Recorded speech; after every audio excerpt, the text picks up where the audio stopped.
요한복음 12장 12절에서 15절까지 우리 다 같이 한 목소리로 읽습니다.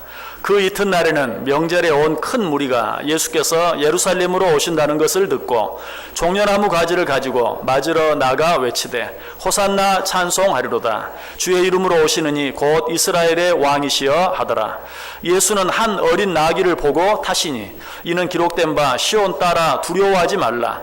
보라 너희 왕이 나귀 새끼를 타고 오신다 함과 같더라. 아멘. 자, 우리 옆 사람들과 한번 인사합니다. 참 잘 오셨습니다. 큰 은혜 받으시기 바랍니다. 예, 여러분들 정말 잘 오셨습니다. 오늘도 큰 은혜가 여러분 모두에게 임하시기를 주님의 이름으로 간절히 축원합니다. 오늘 설교 제목이 돈키호테 예수님 3이라고 되어 있습니다. 언젠가 돈키호테 예수님 1, 돈키호테 예수님 2를 했나 보죠? 예, 상당히 오래됐습니다. 작년, 재작년도 아니고 찾아보니까 4년 전에 돈키호테 예수님 1을 했고요. 그리고 2년 전에 돈키호테 예수님 2를 설교했습니다. 이어서 이제 돈키호테 예수님 3을 하려고 하는데요. 이렇게 제목을 정할 때마다 좀 예수님께 송구한 생각이 들어요. 예수님을 돈키호테라고 부르다니. 돈키호테 하면 여러분 어떤 생각이 듭니까? 좀 바보스럽고 우스꽝스럽고 비현실적인. 작가 세르반테스가 그런 작가의 모습을 그리기 위해서 이 돈키호테로 하여금 뭘 타게 했죠? 당나귀를 타게 했어요. 그 모습이 좀 바보스럽고 우스꽝스럽게 보이기 위해서. 그래서 이런 돈키호테에 예수님을 비유하는 것이 좀 죄송스럽긴 하지만 그러나 오늘 본문에서 예수님께서 나귀를 타신 것도 정확히 세르반테스가 돈키호테로 하여금 나귀를 타게 만든 같은 이유로 예수님으로 하여금 나귀를 타게 하신 것이. 그런데 역시 우리 하나님은 세계적인 작가인 세르반테스보다 한 수 위에요. 왜? 세르반테스는 자기가 그리는 돈키호테로 하여금 좀 바보스럽고 우스꽝스럽게 보이게 하기 위해서 나귀를 타게 했는데 하나님은 거기에 한 수 더 떠서 나귀를 타게 하시되 새끼 나귀를 타게 하신 것이. 이거는 세르반테스도 생각을 못했어요. 거기까지는 생각을 못했어요. 그래, 나귀를 타게 하면 바보스럽게 보이겠지, 웃음가스럽게 보이겠지. 그런데 하나님께서는 한 수 더 떠서 예수님으로 하여금 어린 새끼 나귀를 타게 하심으로 더 바보스럽고 더 우스꽝스럽게 보이게 연출하신 것이. 그래서 돈키호테 예수님 1번에서는 정말 겸손의 왕으로 이 땅에 오신 예수님, 정말 낮고 천한 모습으로 이 땅에 오신 그 예수님의 모습을 나귀 새끼를 타신 그 예수님의 모습으로 그린 것 우리가 생각해 보았어요. 두 번째 돈키호테 예수님 2에서는 예수님의 어떤 모습? 율법을 끝까지 지키신 예수님의 모습. 왜? 구약성경 율법에 이스라엘의 왕 된 자는 말을 많이 두지 말지어다 라는 그런 법이 나와요. 예수님은 이 땅에 무엇으로 오셨습니까? 오늘 본문에도 나와 있죠. 이스라엘의 왕으로 오셨어요. 13절에 나와요. 이스라엘의 왕으로. 그런데 구약 율법이 뭐라고 말하고 있어요? 이스라엘 왕 된 자는 말을 많이 두지 말지어다. 그래서 예수님께서는 그 구약의 율법을 온전히 지키는 마음으로 이스라엘의 왕으로 예루살렘 성에 입성하시면서 말을 타지 아니하고 나귀를 타셨다. 율법을 지키기 위해서. 여러분 기억하셔야 돼요. 우리는 신약시대에 살고 있습니다. 그래서 우리는 구약시대는 율법시대, 신약시대는 은혜시대라고 말하면서 은혜시대에 살고 있으니까 율법은 그냥 쉽게 아무렇게나 생각해도 되는 것처럼 생각할 때가 참 많아요. 그렇지 않아요. 여러분 율법시대인 구약시대에도 구원은 은혜로 받았어요. 아브라함이 무엇으로 말미암아 의롭다 여김을 받았다고 말합니까? 믿음으로 의롭다 여김을 받았다고 했어요. 구약시대에도 율법으로 구원 얻은 게 아니에요. 구약시대도 은혜로 믿음으로 구원 얻었고 신약시대도 은혜로 믿음으로 구원 얻어요. 마찬가지로 신약시대에 살고 있는 은혜시대에 살고 있는 우리도 여전히 구약시대의 율법을 이제는 그렇게 하지 않아도 된다라고 신약에서 말씀한 내용이 아니라면 율법을 온전히 준행하며 지키며 살아야 돼요. 그것으로 구원받는 것은 아니지만 그것으로 구원받을 수 있는 것은 아니지만 그 율법들을 여전히 지키며 살 의무와 책임이 있다. 예수님께서 뭐라고 말했어요? 내가 율법을 폐하러 온 것이 아니라 율법을 완전케 하러 왔다. 바로 그 사실을 우리에게 보여주기 위해서 예수님께서 예루살렘 성에 입성하시면서 구약 율법에 말한 그 율법대로 말을 타지 아니하고 나귀를 타고 예루살렘 성에 입성했다. 우리가 신약시대에 살고 있으면서 주일 성수라든지 11조에 관한 부분이라든지 여러 가지 많은 율법들을 구약시대에 비해서 훨씬 더 등한시하는, 그리고 어쩔 때는 그런 거는 구약시대에나 라고 말하면서 무시하는 그런 일들이 있어서는 안 돼요. 우리가 신약시대에도 하나님께서 우리에게 주신 율법들, 율례들, 법도들을 생각하면서 그것들을 귀하게 여기고 순종하며 지키기 위해서 애쓰며 살아야 한다. 자, 이제 돈키호테 예수님 세 번째 시간에는 그럼 뭘 설명해야 할까요? 왜 하나님께서는 그런 법을 만드셨을까? 왜 하나님께서는 이스라엘 왕은 말을 많이 두지 말라는 그런 율법을 만들었을까 하는 것이, 왜 그랬을까요? 지금도 그러하지만 성경에서 말은 인간의 힘을 상징해, 특별히 어떤 한 나라의 힘을 상징해. 그래서 말을 많이 둔다든가 말을 탄다는 것은 인간의 힘을 의지하고 어떤 강한 나라의 힘을 의지한다는 것을 상징해. 그래서 하나님께서는 너희는 어떤 사람의 힘을 의지하지 말고 어떤 나라의 힘을 의지하지 말라. 이스라엘의 왕된 자는 절대로 어떤 사람의 힘이나 나라의 힘을 의지해서는 안 된다 하는 그런 의미에서 이스라엘의 왕된 자는 말을 많이 두지 말지어다.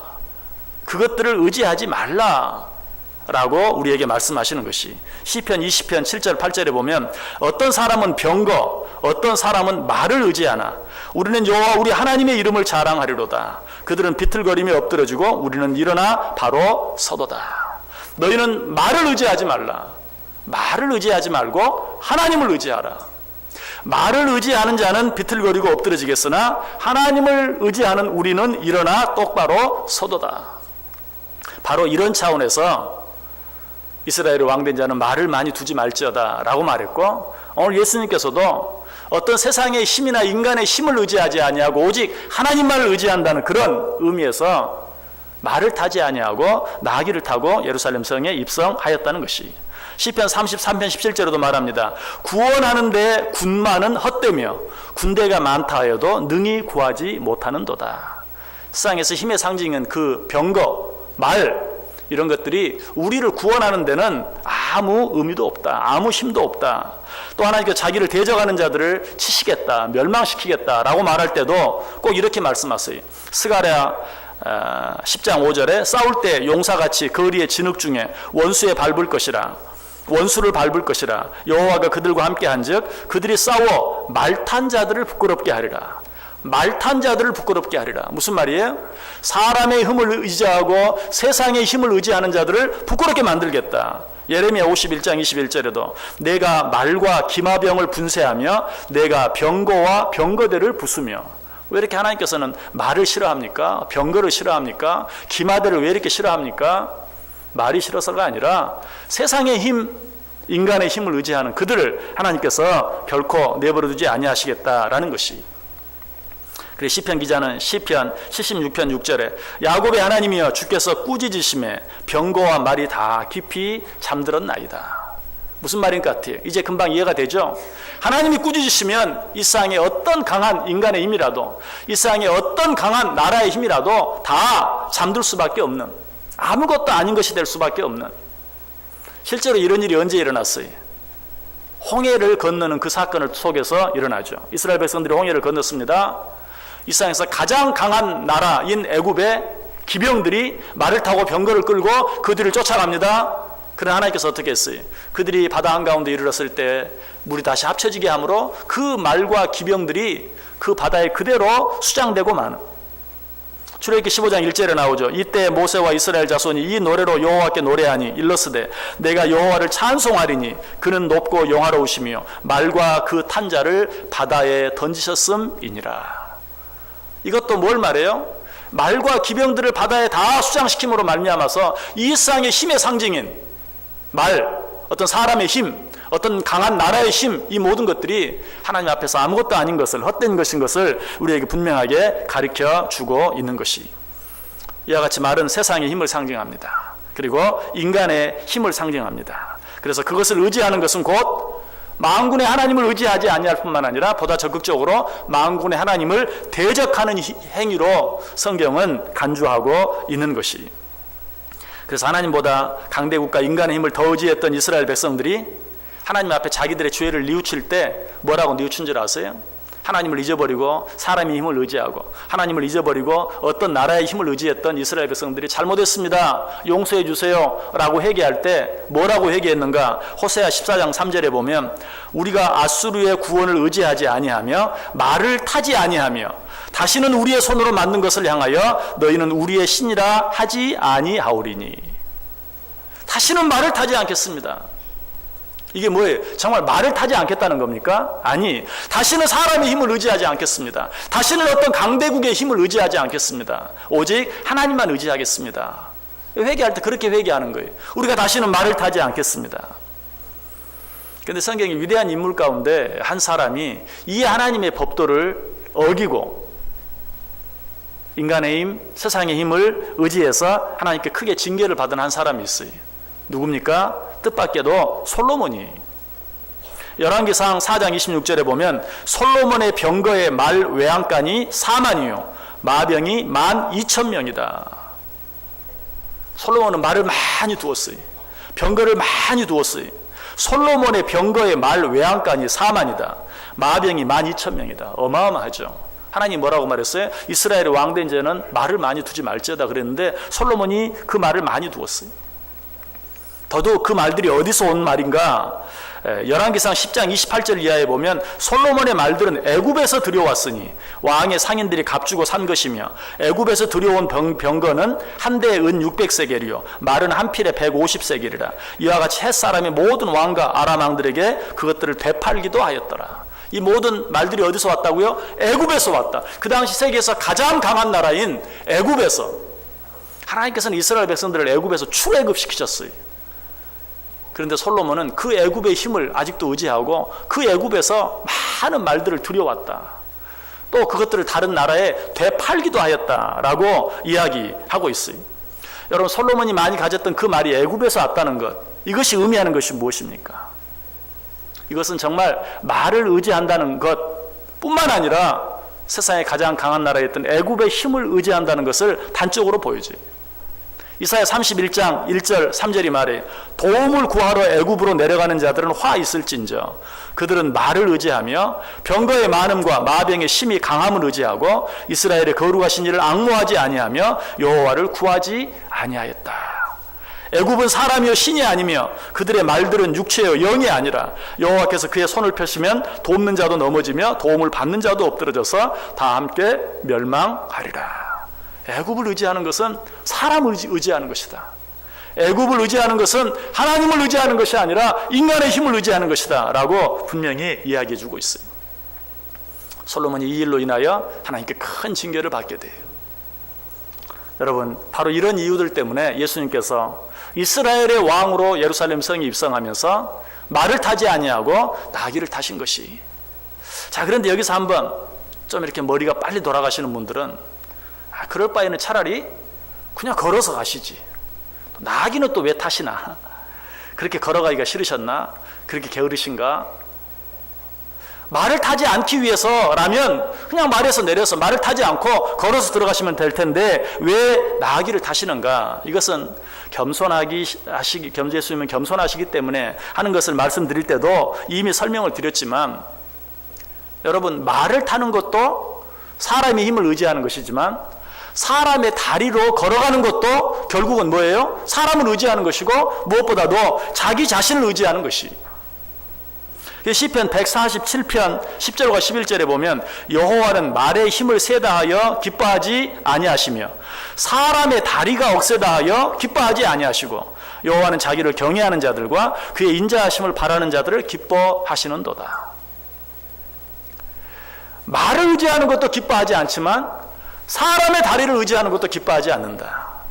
역시 우리 주님이 참 얼마나 하나님의 말씀에 정통하고 있는가. 아니, 예수님이 하나님의 말씀이 이 말씀을 정확하게 알고 있기 때문에 그래 나는 말을 타지 않겠다, 내 두 발로 걸어가겠다 하지 않으시고, 왜? 성경이 나는 사람의 다리도 기뻐하지 아니한다. 네가 네 발로 네 두 다리로 걸어가는 것 너를 의지하는 것이다. 그래서 예수님께서는 말도 타지 않으셨지만 자기 두 발로 걸어가지도 아니하시고 정말 옹사가게, 이럴 때는 정말 옹사가다는 말이 딱 맞아요. 나귀를 타신, 여러분 나귀를 보셨습니까? 이스라엘 성지 순례를 가면 나귀를 많이 볼 수 있는데 뭐 우리나라에서도 자주 보죠. 나귀 참 볼품이 없어요. 참 낮아요. 그래서요, 뭐 다리 좀 긴 사람이 그 나귀 위에 타면 다리가 질질 끌려요. 굳이 뭐 다리가 길지 않은 롱다리가 아니라도 어린 나귀 새끼는요, 다리가 짧은 사람이 타도 다리가 끌리게 돼 있어요. 더더욱 예수님이 나귀를 탈 때는 어떻게 탔습니까? 무슨 안장을 놓고 멋지게 탄 게 아니, 그냥 옷 하나, 죄송합니다, 옷 하나 나귀 등에 깔고, 여러분 말이나 나귀 위에 옷 하나 깔고 앉으면요, 그 모습 편하게 앉을 수가 없어요. 위풍당당하게 앉을 수가 없어요. 그냥 이렇게 구부정 불편하게 곧 떨어지지 않기 위해서 기우뚱기우뚱 하는. 그런데 발이 땅에 질질 끌리면 얼마나 볼품이 없습니까?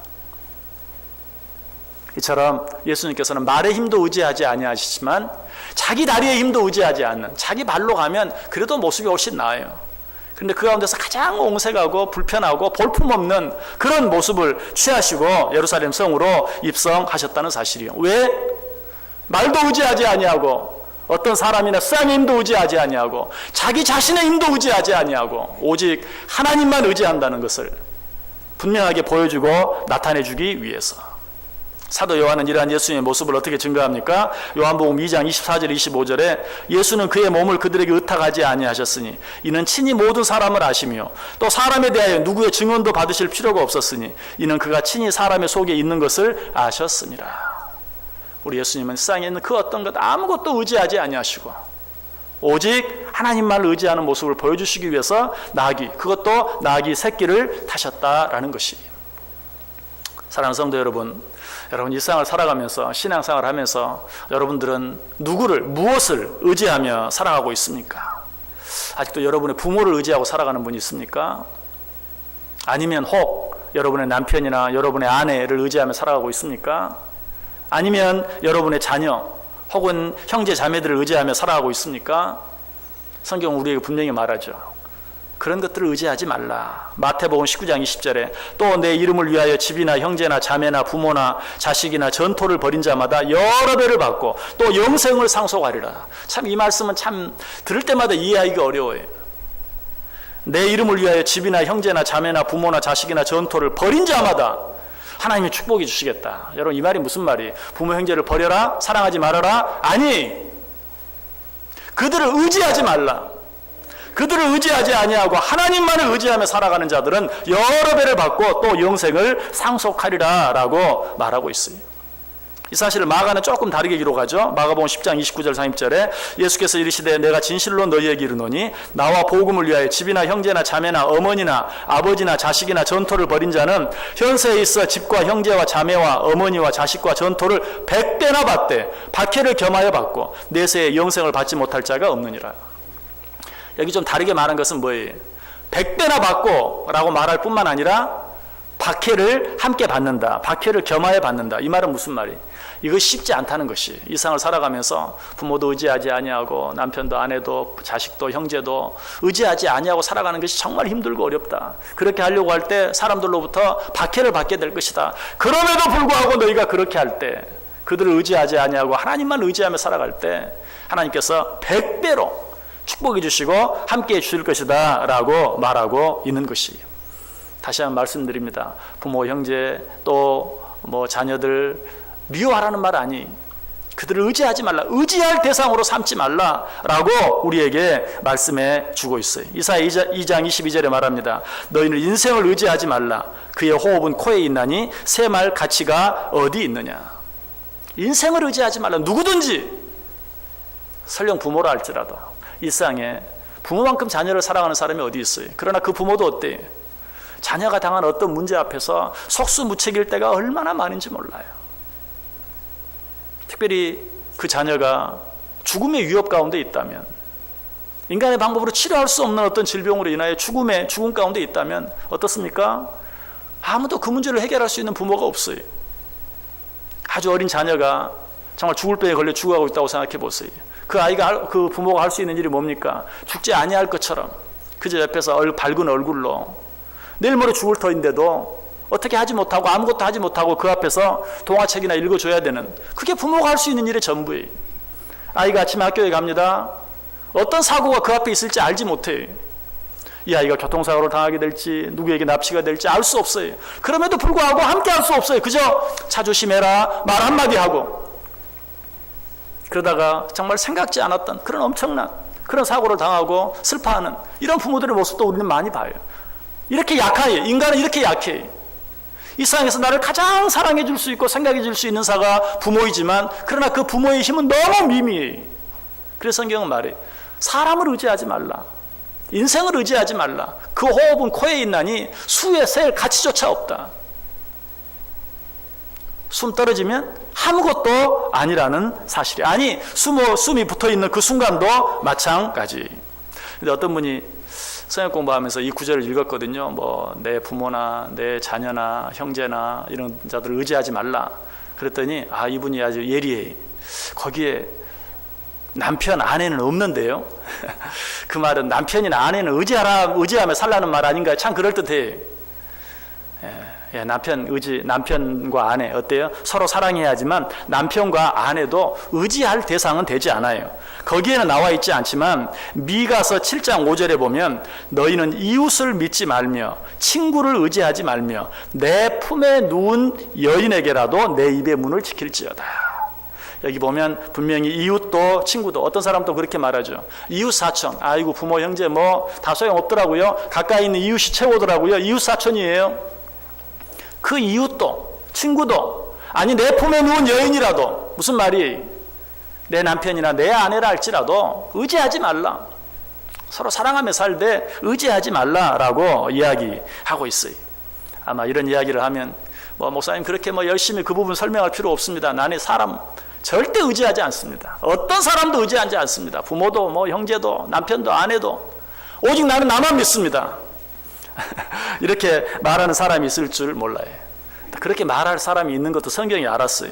잠언 3장 5절에 너는 마음을 다하여 여호와를 신뢰하고 내 명철을 의지하지 말라.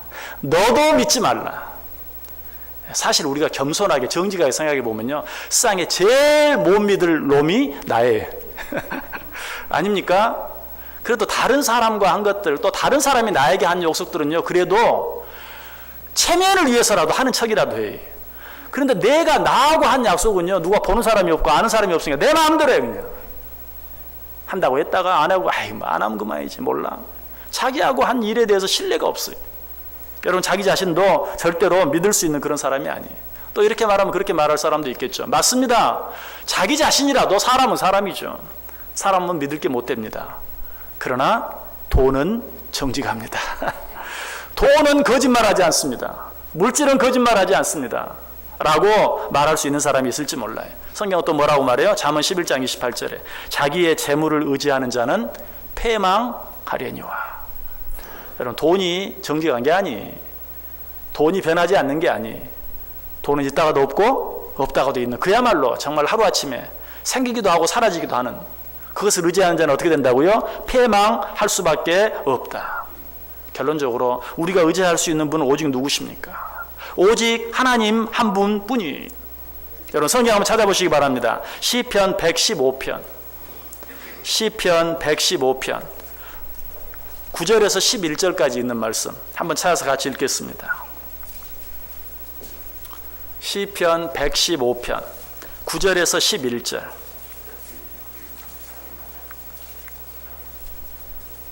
시편 115편 9절에서 11절 한 목소리로 시작.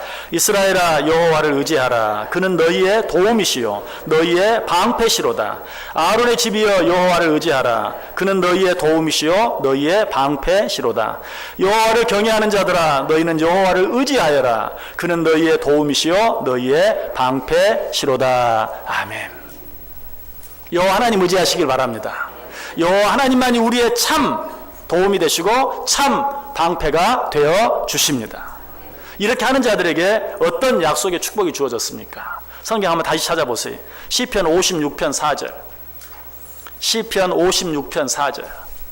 오직 하나님만 의지하며 살아가는 자들, 이 세상 그 누구도 그 무엇도 의지하지 아니하고 오직 하나님만을 의지하며 사는 자들에게 어떤 축복을 주시는가. 시편 56편 4절. 우리 같이 읽습니다. 내가 하나님을 의지하고 그 말씀을 찬송하올지라. 내가 하나님을 의지하였은즉 두려워하지 아니하리니 혈육을 가진 사람이 내게 어찌하리이까. 아멘.